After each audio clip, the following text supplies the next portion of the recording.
Bismillahirrahmanirrahim. Kita akan melanjutkan pembahasan berikutnya, masih sambungan daripada pelajaran yang ke-10.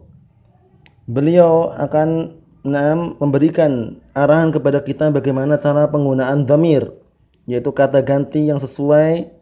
Namun dhamir ini adalah dhamir yang digunakan atau kata ganti yang digunakan untuk menunjukkan dia dalam artian orang yang ketiga yang dibicarakan. Karena orang pertama mutakallim yang berbicara, orang kedua adalah mukhatab yang diajak bicara, orang ketiga adalah al-ghaib yang dibicarakan. Sekarang beliau akan mengajarkan kepada kita bagaimana cara penggunaan dhamir atau kata ganti yang sesuai.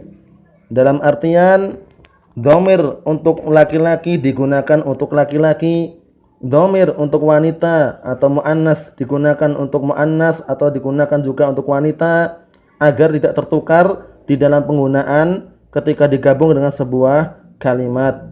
Perhatikan di sini, da' fil faraghi fi ma yali adz-dhamir.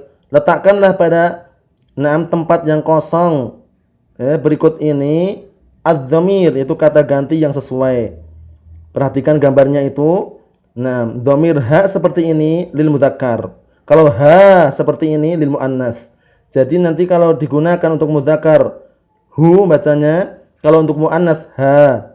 Perhatikan pertanyaan nomor 1 sudah kami bantu untuk menjawab di situ. Barakallahu fikum, kami sudah membantu untuk mengisikan jawaban daripada pertanyaan beliau di sini. Tinggal kalian semuanya memperhatikan dan merenungi serta mengamalkan, mempraktekkan. Hadhil bintu talibatun.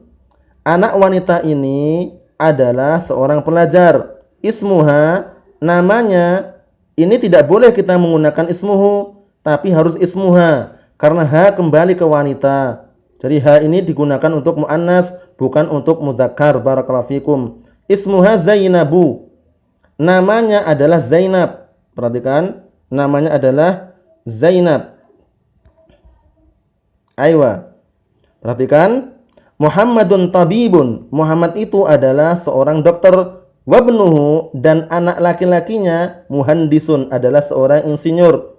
Perhatikan, wabnuhu bukan wabnuha. Hu kembali ke mana nih? Wabnuhu kembali ke Muhammad, jadi laki-laki. Hadzal rajulu tajirun kabirun ismuhu Abdullahi. Laki-laki ini adalah pedagang yang besar atau pedagang besar. Namanya adalah Abdullah. Bukan ismuha ya, ismuhu, karena kembali kepada lelaki. Barakallahu fikum. Aminatu fil ghurfati wa ummuha fil matbakhi.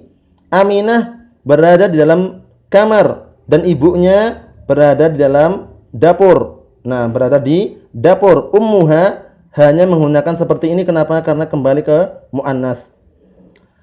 Aisyatu tabibatun. Aisyah itu adalah tabibah, seorang dokter wanita.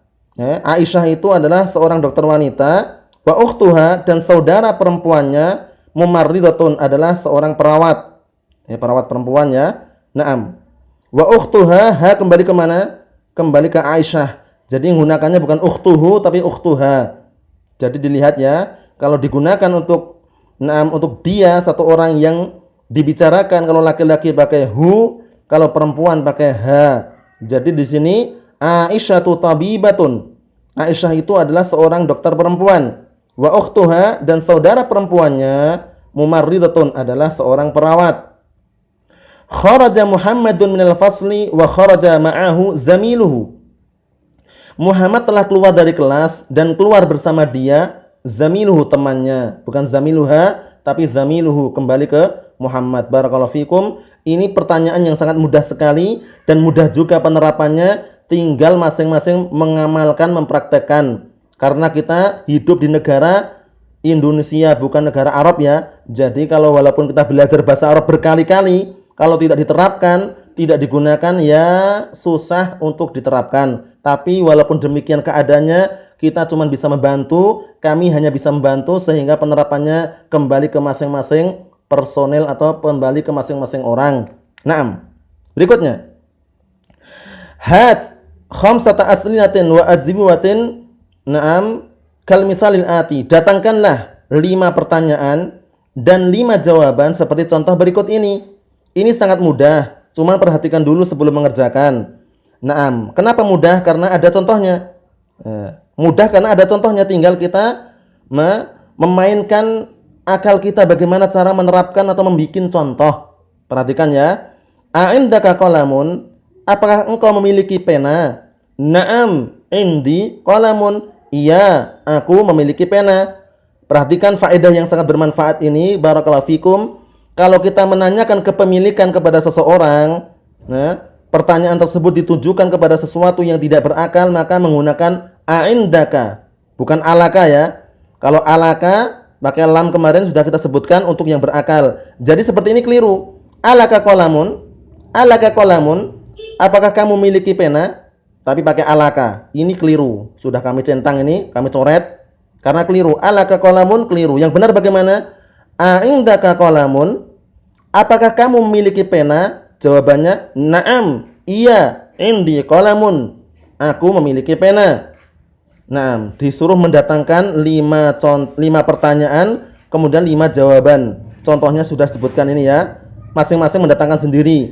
Kalau kami datangkan nanti makan waktu yang banyak, jadi masing-masing merenungi, memahami serta mempraktekkan sendiri, dibikin seperti ini. A'indaka qalamun? Na'am, indi qalamun. Contoh lain, a'indaka kitabun? Na'am, indi kitabun. Mudah sekali. Lanjutkan sendiri ya. Na'am. Berikutnya, had khamsata as'ilatin wa ajwibatin kal mithalil ati. Datangkanlah 5 pertanyaan dan 5 jawaban sebagaimana atau seperti contoh berikut ini. Ini juga sama. Kita diberi satu contoh untuk memperhatikan, merenungi, memahami. Setelah itu diperintahkan untuk mendatangkan pertanyaan serta jawaban. Nah, sesuai dengan contoh di sini. Perhatikan.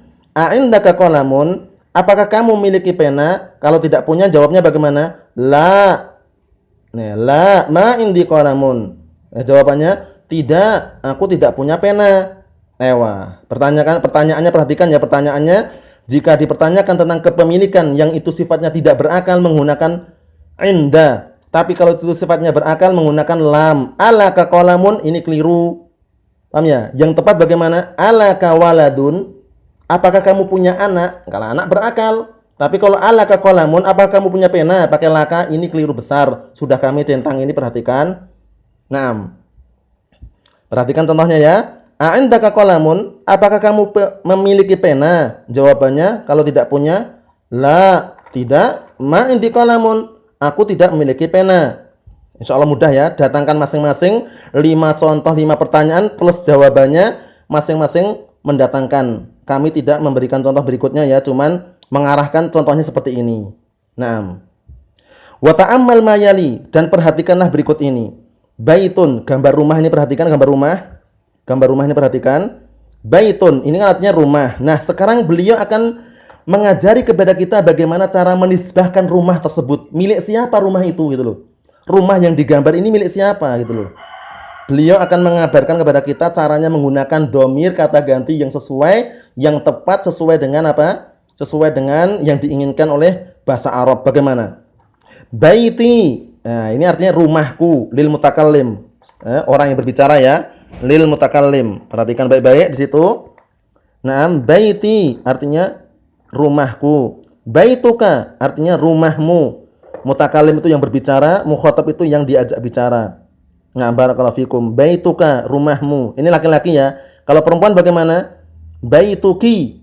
Baituki. Kalau laki-laki baituka. Kalau baiti umum, laki-laki perempuan mengucapkannya baiti, rumahku. Nah, tapi kalau baituka, kafnya di fathah seperti ini untuk laki-laki, baituka. Kalau perempuan, baituki. Baituhu. Nah, baituhu lil ghaib. Satu orang yang dibicarakan tapi laki-laki. Rumahnya diartikannya gitu ya. Tapi ingat, kalau hu ini adalah untuk mudzakkar, kalau untuk muannas apa? Baituha. Baituha, rumahnya. Sama-sama artinya nya, sama-sama artinya rumahnya, tapi kalau baituhu ini untuk laki-laki, kalau baituha, domirnya tersebut untuk wanita. Semoga bisa dipahami dan dimengerti pada contoh yang sudah kami sebutkan ini. Adapun berikutnya insyaallah kita lanjutkan pada pertemuan yang selanjutnya. Semoga bisa dipahami dan direnungi kembali, karena ini perkara yang mudah, bukan perkara yang susah, bukan perkara yang sulit apabila orang itu mau memperhatikan dan merenungi serta memahami serta mempraktekkan atau mengamalkan kosakata atau pelajaran-pelajaran atau faedah-faedah yang sudah kami sampaikan. Wallahu a'lam bishawab. Walhamdulillahirabbil alamin.